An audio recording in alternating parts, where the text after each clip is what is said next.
Welcome, everybody. Happy Friday. Hope you enjoyed the Super Bowl last week. I'm already sad that football's over. Hate when football ends, but next season will be just a couple months away. Hope you had a great Valentine's Day. So let's get right to it. What's been in the news this week? So biggest news, obviously, was a CPI report. The expectation was that the headline number for core would be at 5.5%. We did miss expectations, so that was kind of contrary to what we were hoping for with our MBS markets. Actual numbers for the month, the headline number was up 0.5%, and the year over year moved down to 6.4%. So a little bit of movement there, which is good, just not as much as they hoped. The core number for the month of January is up 0.4%, and the year over year number moved to 5.6%, but they did expect 5.5%. Not a big miss, but nonetheless, since it missed expectation, that was a little contrary to what our MBS markets wanted to see.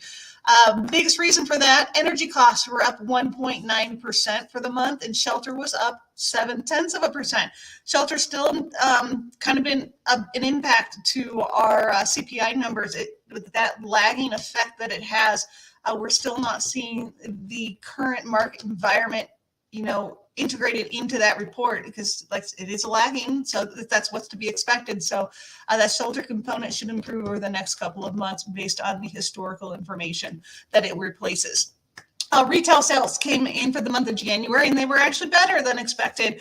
We might attribute that to maybe holiday returns. People went and did some more shopping after they returned some goods they didn't want, but good for retail sales. Mortgage applications, we've been talking about this just because of the increased activity in the market since the start of the year. The mortgage apps were down last week, 6% for purchases, and refis were down 13%. Now let's talk about housing starts, because we still have people out there that think we're in a housing bubble. We are not in a housing bubble. For the month of January, housing starts were down 4.5%, and they are down year over year 21%. New permits are at 1.34 million. That is down 27% year over year. And why this is important is because household formations were 1.9 million. So there aren't enough homes being built to cover the demand of the actual population out there that is in the position to purchase a home or need housing. And this is not expected to change anytime soon. Just so that inventory will continue to stay low, which is what drives demand, drives the prices up, and creates that competitive market that we've seen over the last couple of years. We had a little bit of reprieve towards the end of last year when interest rates went up. A couple people decided they wanted to go step out of the market because of the higher interest rates and not take advantage of the fact that there was less competition. So now that they're back in the market, we'll continue, and I have seen already with offers coming in for people writing right now that it is a competing offer situation again on most transactions. A jobs report, bringing this up because on continuing claims rose again to 16,000 last week to 1.7 million now.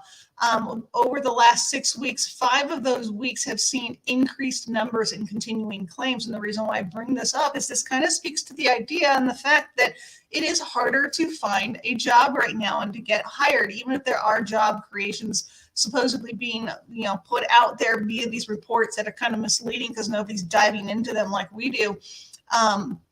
We are seeing this kind of supported by even that CEO survey that we talked about from the conference board a couple of weeks ago. I think it was last week.